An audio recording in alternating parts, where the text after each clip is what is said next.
اور وائف کی ڈیوٹیز، ہر طرح سے ان کو ببلیکلی گائیڈ کیا جاتا ہے کہ کس طرح سے آپ ایک بائبلی خاندان ہوتے ہوئے زندگی گزار سکتے ہیں. اور ان میں بہت سی کتابوں کا سہارا لیا جاتا ہے، بہت سی کتابیں ان کو اسٹڈی کروائی جاتی ہیں، جن میں ایک یہ بھی بک ہے جس کی چند حصے انہیں بتائے جاتے ہیں تاکہ وہ اس کے روحانی پہلو کو انڈرسٹینڈ کریں کہ اصل میں یہ کتاب کیا بیان کرتی ہے. جیسے دیکھیں، ہر کتاب کا کچھ مقصد ہوتا ہے. سیاق و سباق میں ہم نے کتاب پڑھی ہے، تو یہ میں آپ کو بتا رہا ہوں، یہ بک جس سیاق و سباق میں کانٹیکسٹ میں لکھی گئی ہے، یہ ود ان میرج ریلیشن شپ لکھی گئی ہے. ایک ایسے شخص نے لکھا ہے جس کی ایک وائف موجود ہے، ٹھیک ہے، تو اس نے اس کے لیے لکھی ہے. تو اس سوچ کو انڈرسٹینڈ کرتے ہوئے جب آپ اس کتاب کو پڑھیں گے تو آپ کو ایک زبردست روحانی میسج ملے گا، اور کوئی آپ کو پرابلم نہیں ہوگی کہ آپ اس کے میسج کو نہ سمجھ سکیں. اچھا ٹھیک ہے جی، یہ دونوں ہی آپ نے 17 کھول دیے لیکچر.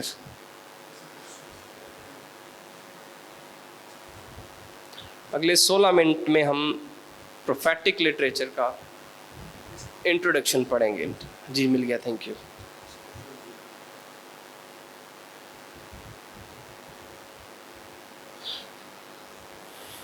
اولڈ ٹیسٹمنٹ پروفٹس، عہد عتیق کے انبیاء، یہ ایک نیا آخری حصہ ہے پرانے عہد نامے کا، نیا ہمارے اس کانٹیکسٹ میں کہ ہم تورا دیکھ چکے ہیں، ہم تاریخی کتب دیکھ چکے ہیں، ہم پوئٹک اور وزڈم کا لٹریچر پڑھ چکے ہیں.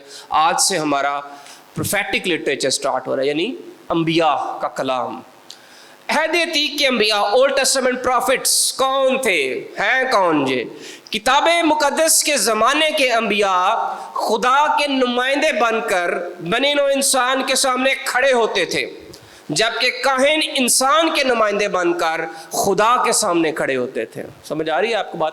جس طرح انسان کو ریپرزینٹ کرتے تھے خدا کے سامنے کاہن، ویسے ہی خدا کو ریپرزینٹ کرتے تھے انسانوں کے سامنے، ان اے سینس کہ خدا کا میسج وہ لے کر آتے تھے. انبیاء کو خدا کی طرف سے تحریک ملتی تھی اور وہ خدا کی طرف سے بولتے تھے. ان کے پاس خدا کی طرف سے پیغام ہوتا تھا، ان کے پاس اپنی پشت اور آئندہ نسلوں کے لیے پیغام ہوتا تھا. اس طرح انبیاء کے بیان کا تعلق حال اور مستقبل سے ہوتا تھا، یعنی پریزنٹ سچویشن سے بھی جو حالات ہوتے تھے اس سے بھی ان کا تعلق ہوتا تھا ان کے پیغام کا، اور آنے والے وقت سے بھی ان کے میسج کا تعلق ہوتا تھا. نبی جیسے یسایہ یا دانیل کی طرح سرکاری اہلکار ہوں یا آموز کی مانند چرواہے ہوں، اسے خدا کی طرف سے اس خاص خدمت کے لیے بلاوا ملتا تھا. یعنی آرڈنری پیپل تھے جنہیں مختلف جگہوں پر وہ کام کر رہے تھے، لیکن خدا نے انہیں اپنی خدمت کے لیے، نبی ہونے کے لیے بلایا تھا. بنی اسرائیل اور کتاب مقدس کی تاریخ کی مناسبت سے انبیاء نے 3 مختلف زاویوں سے خدمت سر انجام دی. اچھا جی، یہ امپورٹنٹ چیز ہے. انبیاء نے عہد عتیق کی نمبر 1 تاریخ میں اسوری اور بابلی اسیری، پتا نا اسوری اور بابلی اسیری کیا ہے؟ کیا ہے؟ اسرائیل کی سلطنت. ہاں جی گڈ. سو جب ڈاؤن فال ہوا تھا اسرائیل کی قوم کا تو سلطنت 2 حصوں میں تقسیم ہو گئی تھی. سو اس حوالے سے یہ بات لکھی ہے کہ انبیاء نے عہد عتیق کی تاریخ میں اسوری اور بابلی اسیری جیسے واقعات سے بہت پہلے اپنی خدمت کا آغاز کر دیا. اس وقت اسرائیل کی شمالی سلطنت اور یہودا کی جنوبی سلطنت بظاہر ترقی اور خوشحالی کی راہ پر گامزن تھی، لیکن باطنی لحاظ سے زوال پذیر اور بدعنوانی کا شکار تھی. یعنی اس دور میں انہوں نے خدمت آغاز ہو چکا تھا جب یہ 2 سلطنتیں تقسیم تو ہو چکی تھیں، اسیری میں نہیں گئی تھی لیکن یہ ایگزسٹ کر رہی تھی اور یہ بڑھ بھی رہی تھی، ترقی بھی کر رہی تھی، لیکن بتانے کا مقصد یہ روحانی طور پر یہ گراوٹ کا شکار ہو چکی تھی. تو اس وقت یہ لوگ کیا کرتے تھے، یہ نبی کیا کرتے تھے، آ کر خدا کی مرضی کو بیان کرتے تھے.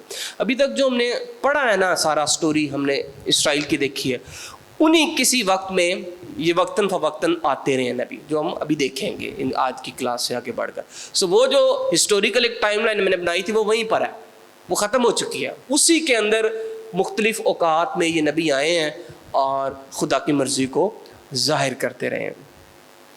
نمبر 2، انبیاء نے بابلی اسیری کے دوران بھی خدمت جاری رکھی. پھر وہ اسیری میں چلے گئے، اس میں بھی کچھ انبیاء آئے جنہوں نے خدمت جاری رکھی. ہم دیکھیں گے واقعہ ساتھ ساتھ کون کب آیا.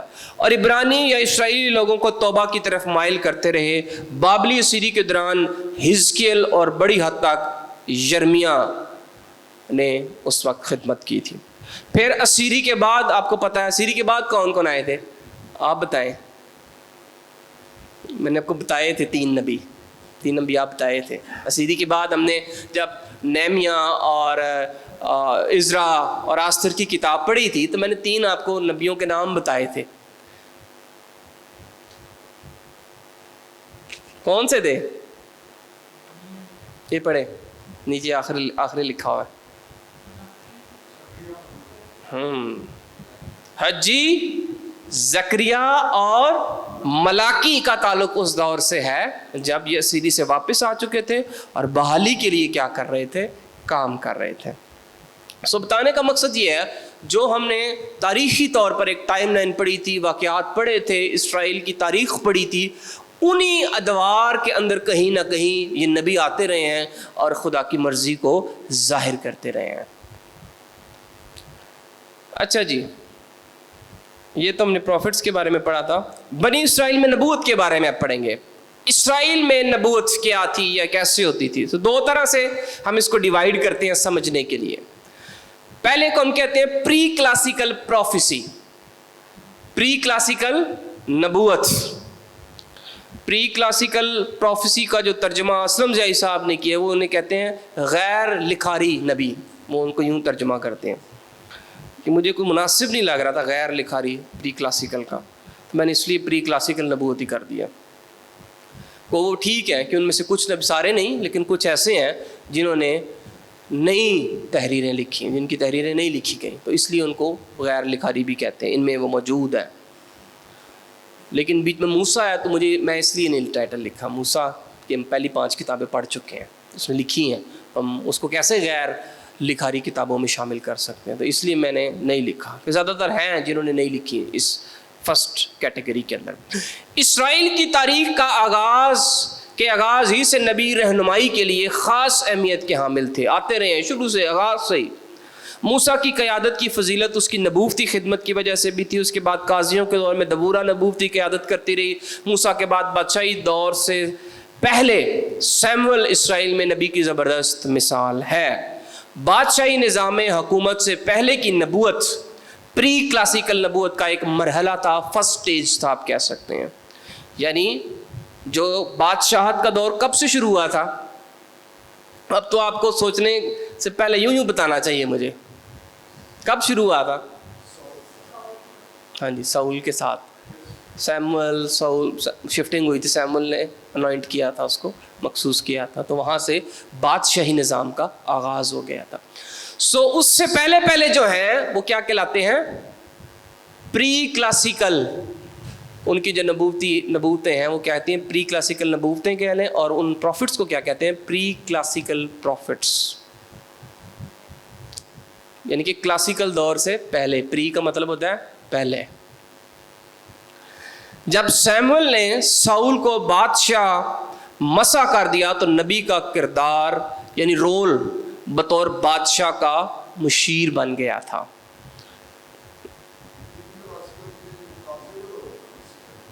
جی، پری کلاسیکل سے مراد جب سے آغاز اسرائیل کی تاریخ ہوا تب سے جتنے نبی آتے رہے ہیں ان کو ہم کیٹیگرائز کیا ہے. پہلے سے، وعدہ کے ملک سے پہلے. موسیٰ دیکھیں پہلے سے ہے نا. پری کلاسیکل اس سے بھی پہلے سے میں کہہ رہا ہوں. یہ دیکھیں یہاں پہ لکھا ہے اسرائیل کی تاریخ کے آغاز سے. ملک موعود کی تاریخ کے لحاظ سے نہیں، اسرائیل کی تاریخ کے لحاظ سے، ان کے آغاز سے میں کہہ رہا ہوں. جی، مصر سے، اس سے بھی پہلے رائٹرز لکھتے ہیں. ابراہم کو بھی وہ بیان کرتے ہیں کہ اس نے بھی، اور ایون نوح کو بھی کہتے ہیں کہ وہ نبی تھا، کیونکہ نوح نے اپنے بیٹوں کے لیے نبوت کی تھی.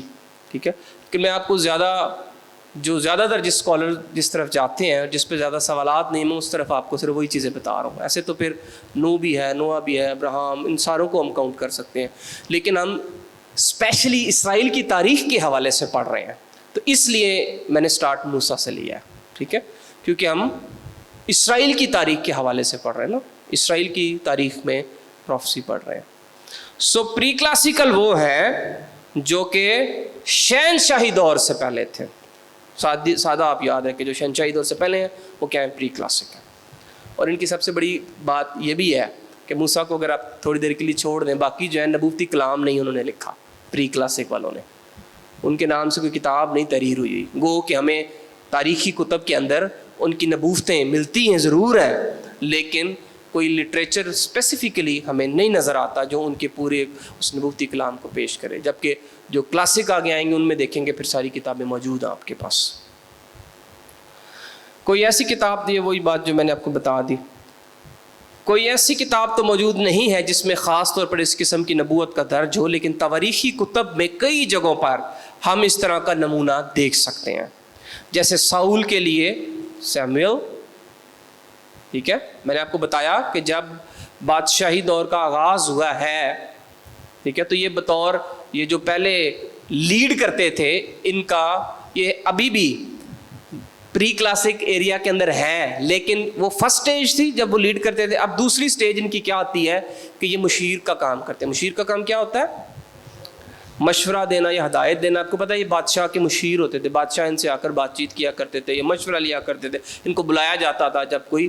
اور یہ صرف اسرائیل کی ہسٹری میں نہیں ایسے، یہ جو قدیم جو مشرق قریب کی جو تہذیبیں تھی، جو کلچرز تھے، وہاں پر بھی ایسا ہوتا تھا. جو ان کے بادشاہ ہوتے تھے ان کے بھی اپنے دیوتاؤں کے نبی ہوا کرتے تھے جو آ کر کیا کرتے تھے، ان کو بادشاہوں کو مشورہ دیا کرتے تھے. لیکن وہ بڑا ڈفرینٹ طرح کی باتیں جو میں نے غالباً آگے سلائڈز پر بیان بھی کی ہیں.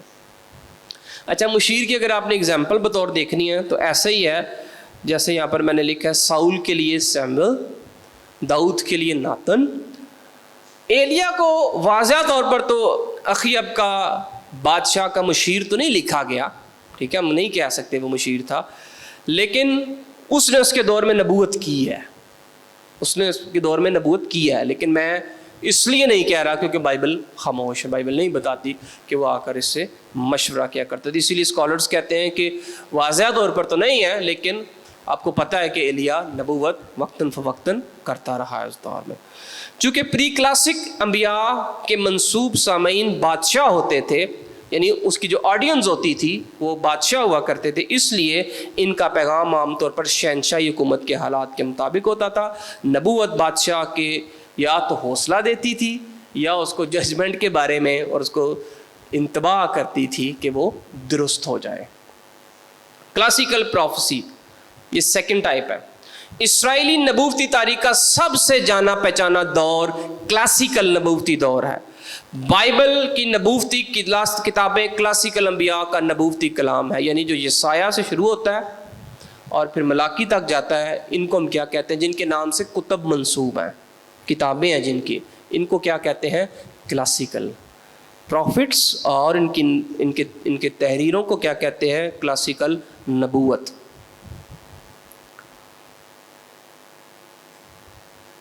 کلاسیکل نبوت کا آغاز 8ویں صدی قبل از مسیح میں یوربام ثانی یا دوئم کی دور میں ہوا، جب وہ شمالی سلطنت یعنی اسرائیل کی سلطنت پر دور حکومت کر رہا تھا.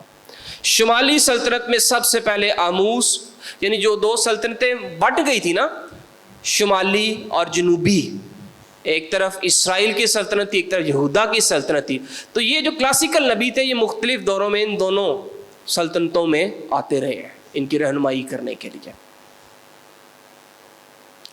تو اسرائیل والی جو سلطنت تھی ان میں سب سے پہلے کہا جاتا ہے آموس اور ہوسیا نبی، اور اس کے ساتھ ساتھ اسی دور میں یونا بھی آیا تھا کسی وقت میں.